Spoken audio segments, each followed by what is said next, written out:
Alors, on va en revenir à la chronique hebdomadaire de Kémy Seba. Kémy, je pense qu'aujourd'hui, tu nous parles de la Centrafrique. Exactement, mon très cher Babacar et mes chers frères et sœurs autour de ce plateau.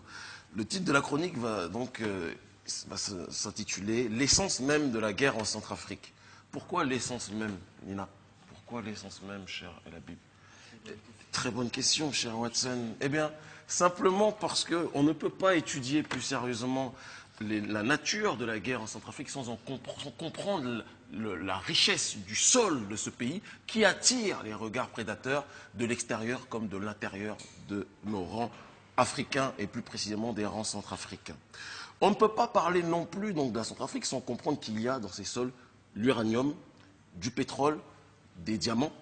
Pas simplement, mais ça fait partie en tout cas des ressources qui sont régulièrement ces dernières années mises en avant pour expliquer quelque part que ce pays est un pays extrêmement riche sur le terrain des richesses naturelles, mais extrêmement mal géré puisqu'ils ne sont pas capables, les dirigeants j'entends, de s'en sortir avec justement ce que Dieu leur a donné en termes de sol, préférant toujours être assistés de personnes qui prennent en grande partie leurs richesses. On ne peut pas non plus comprendre la guerre en Centrafrique. Certains veulent la résumer en un vulgaire comment dirais-je, combat entre chrétiens et musulmans. Ça, c'est la version télévisée occidentale, malheureusement, mais c'est pas ou même parfois de certains médias africains, mais c'est pas la version du réel. On va essayer de vous donner une version qui s'appuie sur une réalité, sur des éléments factuels, sans idéologie en ce qui nous concerne. Il y a deux pôles, deux facettes. J'espère qu'on va les voir.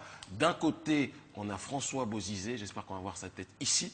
Et de l'autre, si Hamza fait bien son travail, on verra, je fais une petite, voilà, on verra normalement M. Djotoja. M. Bozizé est l'ancien président de la République centrafricaine qui a pris le pouvoir en 2003 par le biais d'un coup d'État soutenu par l'oligarchie française. Je précise bien oligarchie parce que les Français prolétaires n'ont rien à voir avec cette réalité. Ce sont le jeu des élites qui ne concernent pas généralement les populations opprimées, qu'elles soient d'Afrique, d'Occident ou ailleurs. Et donc, M. Djotoja, quelles sont ses revendications? À la base, M. Djotoja fait partie de la région délaissée du nord de la Centrafrique, du côté de Birao. Une région comme on en trouve dans bon nombre d'endroits en Afrique, dans le nord de Côte d'Ivoire, on l'a vu aussi malheureusement en Casamance, avec une région où la population se sent délaissée. C'est ce qui s'est passé aussi en Centrafrique. Cette population, dans cette partie de ce pays, se sent abandonnée, ostracisée, discriminée. Le taux de chômage est extrêmement élevé, le taux de scolarisation est extrêmement bas, d'accord? Beaucoup vivent par le biais de trafic de diamants notamment. D'autres vivaient naturellement et ont réussi à faire fortune réellement en s'appuyant sur des self-made men et ont réussi à s'appuyer sur la sueur de leur travail pour agir.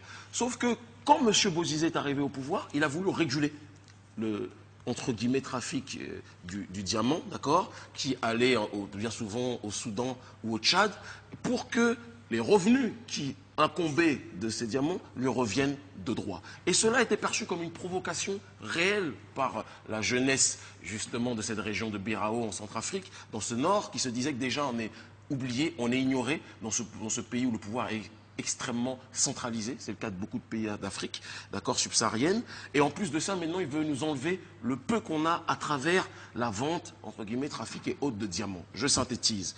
Et donc, beaucoup ont pris cela comme la goutte d'eau qui a fait déborder le vase et ont décidé de se lever. Mais est-ce que c'est la seule raison qui a poussé ces milices du Nord et ces jeunes à s'allier avec des milices du Tchad et du Soudan et se rebeller sous le nom de Séléka qui signifie Union en Songo contre le pouvoir de Bozizé? Non.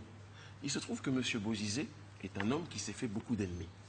M. Bozizé, lorsqu'il est arrivé au pouvoir, avait un accord, à la base, il y avait un contrat qui avait été passé par son prédécesseur, M. Patassé, il avait passé un accord avec un certain M. Greenberg, qui, comme son nom l'indique, n'est pas, à mon avis, du Burkina Faso ou de Centrafrique. M. Greenberg, donc riche pétrolier américain, donc avait passé ses accords avec M. Patassé, et lorsqu'il a vu que Bozizé lui demandait d'augmenter les tarifs pour l'exploration et l'exploitation du sous-sol centrafricain, M. Greenberg a vu rouge, a dit il est hors de question, j'ai déjà payé et je ne paierai pas un centime de plus pour exploiter ce sol qui me revient de droit. En gros, c'était sa démarche et on peut en discuter pendant des heures. Bozizé a a franchi le cap de la provocation selon M. Grimberg en déclarant que puisque vous ne voulez pas payer, on va proposer ce marché aux Chinois. Et là, lorsque M. Grimberg voit qu'il y a un transfert, j'ai envie de dire, de marché de M. Grimberg et donc de sa société RSM Petroleum aux Chinois, il a déclaré devant la presse, et M. Bozizé l'a ressorti récemment dans le journal Jeune Afrique, qu'il ferait tout ce qui en sont possible pour que le régime de Bozizé tombe. C'était l'objectif de M. Grimberg. Et comme par hasard, peu de temps après cette décision, la Séléka prenait les armes et montait en direction de Bangui avec comme obsession de faire tomber ce régime qui l'humiliait. En tout cas, ce sont ses revendications et qui, d'autre part, s'était fait comme ennemi M. Grimberg. Donc, certains y verront un hasard, d'autres y verront le hasard des États-Unis qui était M. Grimberg. Toujours est-il que la Séléka était extrêmement armée et a réussi à rentrer sur Bangui et quelque part prendre le pouvoir. Et ça, c'est quelque chose qu'on doit citer. Et dans cette prise de pouvoir, il y a eu des exactions extrêmement graves qui ont été commises vis-à-vis de la population, d'accord, chrétienne ou animiste. Et en réaction, la population chrétienne ou animiste de Bangui et d'autres régions de Centrafrique qui est trouvée sur leur chemin à la Séléka ont décidé de s'organiser et de rejoindre les rangs d'un camp de résistance qui s'appelle les anti-Balaka. Balaka signifie machette, donc les anti-machettes, ceux qui étaient contre les contrebandiers, contre les voleurs, contre les pilleurs, contre les violeurs. Et en réaction aux exactions qu'ils subissaient, il faut bien analyser ça et bien le comprendre, parce que c'est une leçon vraiment géopolitique première qu'on se doit de retenir, ils ont commis des exactions en retour contre tous ceux qui avaient des noms à consonance musulmane. Donc on s'est trouvé avec des personnes qui subissaient des exactions de bandits qui ne sont pas représentatifs des musulmans d'un côté, en l'occurrence les gens de la Séléka, et de l'autre des réactions en retour de chrétiens qui ont agressé toute personne qui avait des noms à consonance musulmane, excusez-moi, en retour qui n'agissait pas selon le dogme chrétien non plus, d'accord? Et à côté de ça, la France, l'oligarchie française, observait ces événements avec un regard extrêmement attentif, étant donné qu'elle a ses intérêts, l'oligarchie française a ses intérêts dans le sol centrafricain. Ils avaient passé des accords avec Bozizé en 2008 qui s'élèvent à la hauteur de 18 milliards de francs CFA, 27 millions d'euros. Je suis sûr que EcoFund aurait bien besoin de serait-ce que de quelques milliers de ces fonds largement alloués à Areva, d'accord, l'éternelle puissance nucléaire coloniale, qui décidait de protéger Bozizé tant que ses intérêts étaient présents. Sauf que Bozizé a été dans une petite démarche de provocation. C'est un petit peu l'ancienne marionnette france-africaine qui a décidé d'agir de manière désormais libre, un peu comme Pinocchio.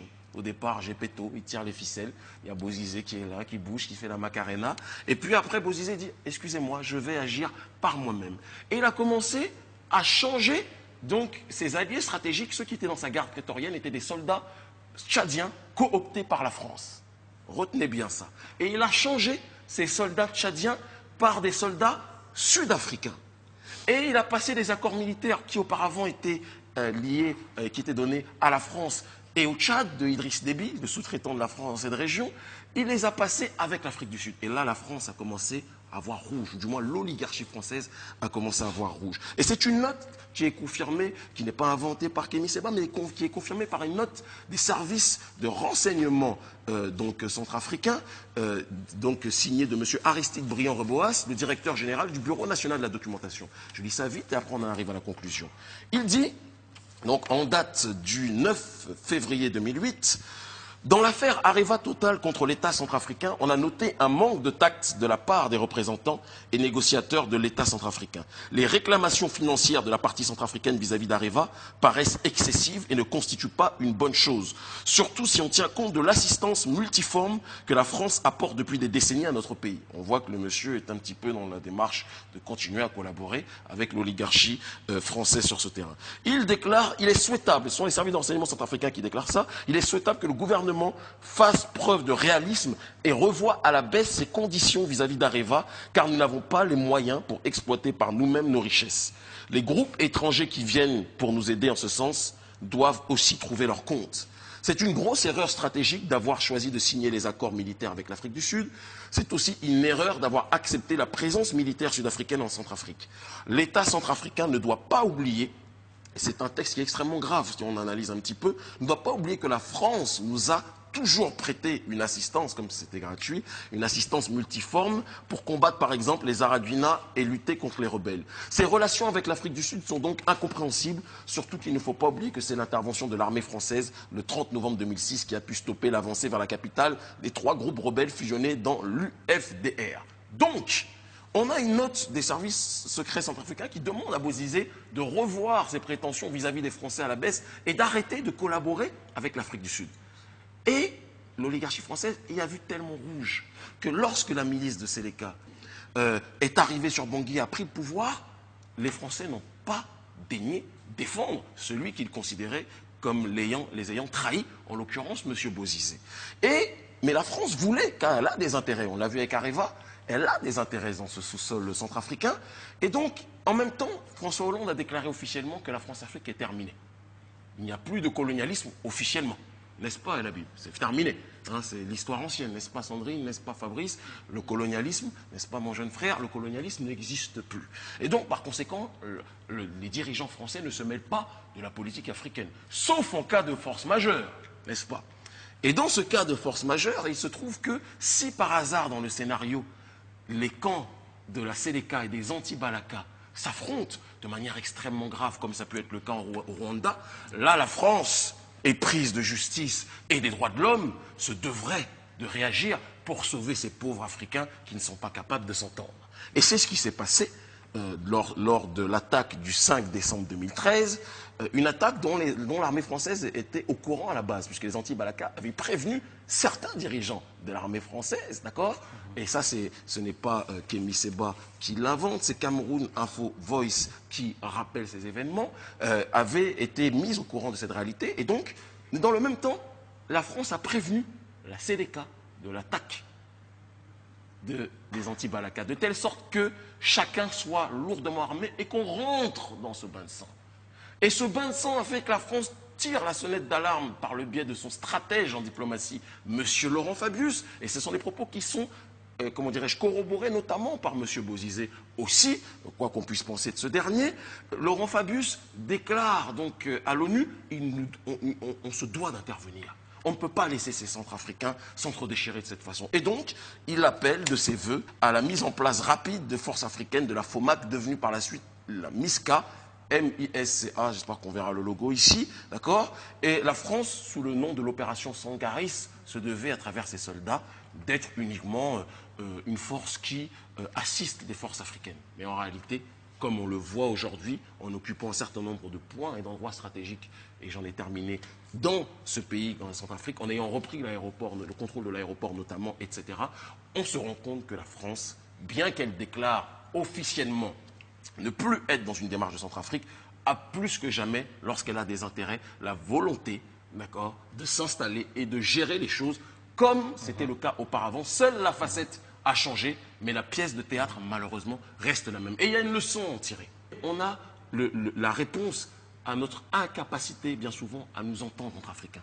Lorsqu'on est désunis entre nous, lorsqu'on n'est pas capable de regarder ce qui se passe dans nos sols, lorsqu'on n'est pas capable de prendre notre destin en main, eh bien, on ouvre la porte à ce que d'autres personnes fassent de notre destin leur festin. Et donc, ce qui se passe en Centrafrique, c'est ce qui se passe à bon nombre d'endroits. Les personnes qui ne sont pas capables de comprendre que ce climat délétère est un climat dû à notre incapacité à échanger sont des personnes qui verront ce schéma de division et d'invasion se répéter. Et donc j'espère que tout le monde fera les recherches par rapport, que ce soit à Greenberg, par rapport au choix de Bozizé vis-à-vis de la Chine et aux Sud-Africains, pour comprendre que le climat en Centrafrique, certains me disaient « Kémy, tu dois réagir, y a des musulmans qui se font assassiner ». Non, c'est pas aussi simple que ça. Des musulmans se font assassiner, des chrétiens se font assassiner, mais dans l'ensemble, ce sont des Africains qui, encore une fois, se font manipuler parce qu'ils n'ont pas le discernement pour se parler. Et c'est ça le problème central sur ce terrain. Merci beaucoup, Kémy, pour cette pertinente chronique.